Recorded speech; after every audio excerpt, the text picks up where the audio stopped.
రోజులుగా Israel Iran మధ్య యుద్ధ వాతావరణం భీకరంగా మారుతోంది.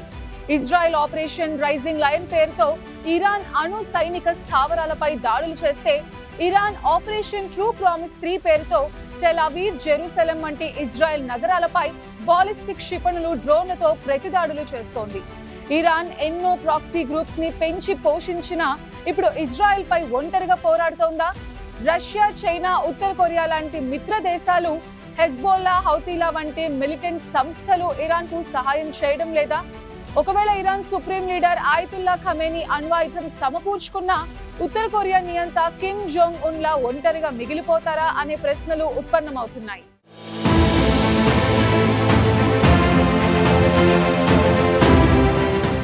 గత వారం రోజులుగా ఇరాన్, ఇజ్రాయెల్ మధ్య దాడులు భీకర స్థాయికి చేరుకున్నాయి. దాడులు, ప్రతిదాడులతో పశ్చిమాసియా ఉద్రిక్తంగా మారుతోంది. అయితే ఈ యుద్ధంలో ఇరాన్ ఒంటరైపోయిందనే ప్రచారం జోరుగా జరుగుతోంది. ఎందుకంటే ఇరాన్కు రష్యా, చైనా, నార్త్ కొరియా వంటి మిత్రదేశాలున్నా ఈ యుద్ధంలో వారి నుంచి ఎలాంటి సహకారం అందడం లేదు.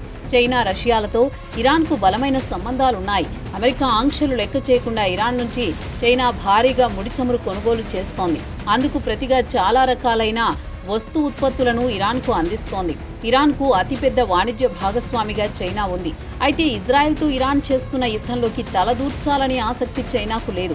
అందుకే ఈ వ్యవహారంలో మధ్యవర్తిత్వం వహించడానికి చైనా ఆసక్తి చూపుతోందే తప్ప ఇరాన్కు సాయం చేసే సాహసాన్ని చేయడం లేదు. మరోవైపు ఇప్పటికే రష్యా ఉక్రెయిన్తో యుద్ధం చేస్తోంది.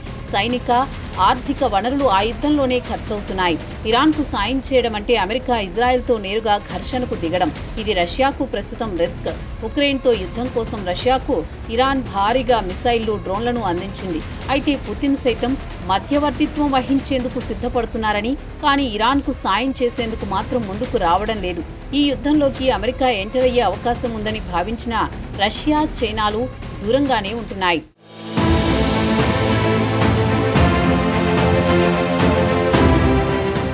ఇరాన్పై ఇజ్రాయెల్ చేస్తున్న దాడులను రష్యా, చైనాలు ఖండించాయి. మరోవైపు ఇరాన్ దగ్గర అణ్వాయుధాలు ఉండాలని కూడా కోరుకోవడం లేదు. ఆ దేశానికి అణుశక్తి వస్తే ఆ దేశానికి పూర్తి భద్రత వస్తుంది.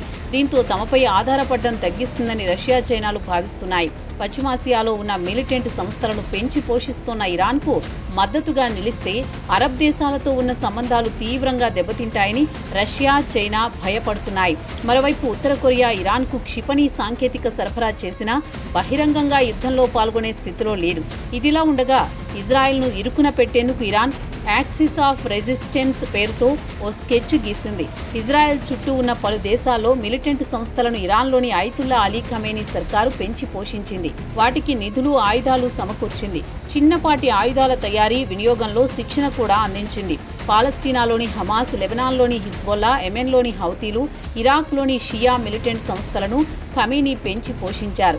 ఇప్పుడు తమకు అన్ని అయి నిలిచిన ఇరాన్ కష్టకాలంలో ఉందని తెలిసినా ఈ సంస్థలు ఇజ్రాయెల్తో పోరాడేందుకు ముందుకు రావడం లేదు. లెబనాన్లో రాజకీయ పార్టీగా వ్యవహరిస్తున్న హిజ్బొల్లాకు ఇజ్రాయెల్తో పోరాడిన ట్రాక్ రికార్డు ఉంది. ఇరాన్ నుంచి ఆదేశాలు వచ్చినప్పుడల్లా ఇజ్రాయెల్పై దాడులు చేస్తోంది. ఇజ్రాయెల్, హమాస్ యుద్ధంలో తలదూర్చిన హిజ్బొల్లాపై ఇజ్రాయెల్ కోలుకోలేని దెబ్బ కొట్టింది. హిజ్బొల్లా సారథి హసన్ నస్రల్లాను ఇజ్రాయెల్ మట్టుబెట్టింది. కీలక హిజ్బొల్లా నేతలను అందరినీ ఆ సమయంలోనే కడతీర్చింది. దీంతో ఇజ్రాయెల్ అనే పదం వింటేనే హిజ్బొల్లా నేతలు భయపడుతున్నారు.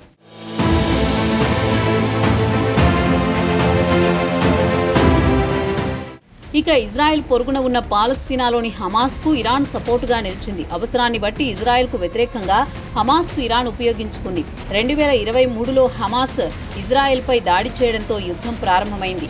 అప్పటి నుంచి హమాస్ కీలక నేతలను ఇజ్రాయెల్ హతమార్చింది. ఇరాన్ పర్యటనలో ఉండగా ఇస్మాయిల్ హానియాను, గాజాలోని యహ్యా సిన్వర్ను మట్టుబెట్టింది. పాలస్తీనాలోని హమాస్ సొరంగాలు, రాకెట్ ఫ్యాక్టరీలు, రాకెట్ లాంచింగ్ ప్యాడ్లు, కమాండ్ సెంటర్లను ఇజ్రాయెల్ ధ్వంసం చేసింది. అగ్రనేతలు లేకపోవడంతో హమాస్ కూడా బలహీన పడిపోయింది. యెమెన్లో హౌతీలు ఇజ్రాయెల్, అమెరికా లక్ష్యంగా దాడులు చేస్తున్నారు.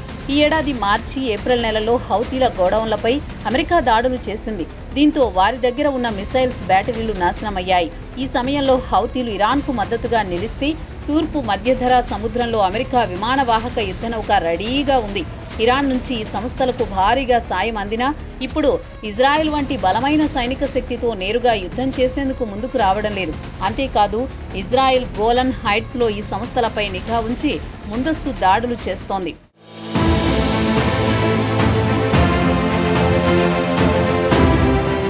భారత్కు ఇరాన్ ఇజ్రాయెల్తో సరిసమానమైన స్థాయిలోనే సంబంధాలున్నాయి. దాదాపు అన్ని రంగాల్లో ఇజ్రాయెల్తో భారత్కు బలమైన భాగస్వామ్య సంబంధాలున్నాయి. ఇరాన్ అనేది భారత్కు వ్యూహాత్మక భాగస్వామి. ప్రాంతీయ సమీకరణాల్లో ఇరాన్కు భారత్ చాలా ప్రాధాన్యత ఇస్తుంది.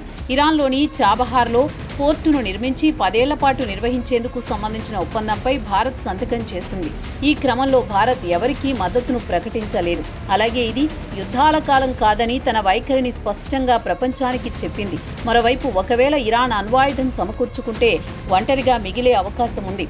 ఉత్తర కొరియా నియంత కిమ్ జోంగ్ ఉన్లాని ఇరాన్ కూడా అంతర్జాతీయంగా ఒంటరిగా మిగిలిపోవచ్చని నిపుణులు చెబుతున్నారు. అణ్వాయుధం అంటే అంతర్జాతీయ ఒత్తిడి, ఆంక్షలు మరింత పెరుగుతాయి. రష్యా, చైనా వంటి దేశాలు అప్పుడు కూడా బహిరంగంగా సాయం చేయడానికి వెనుకాడే అవకాశం ఉంది. ఇప్పటికే అమెరికా ఇరాన్పై ఆంక్షలు విధించింది. ఇరాన్ దగ్గర అణ్వాయుధం చేరితే మిగిలిన దేశాలు కూడా ఆంక్షలు విధిస్తే ఇరాన్ ఒంటరిగా మారిపోతుంది. దీంతో ఆ దేశంతో వాణిజ్యం జరిపేందుకు ఇతర దేశాలు ముందుకు రాకపోవచ్చని నిపుణులు చెబుతున్నారు.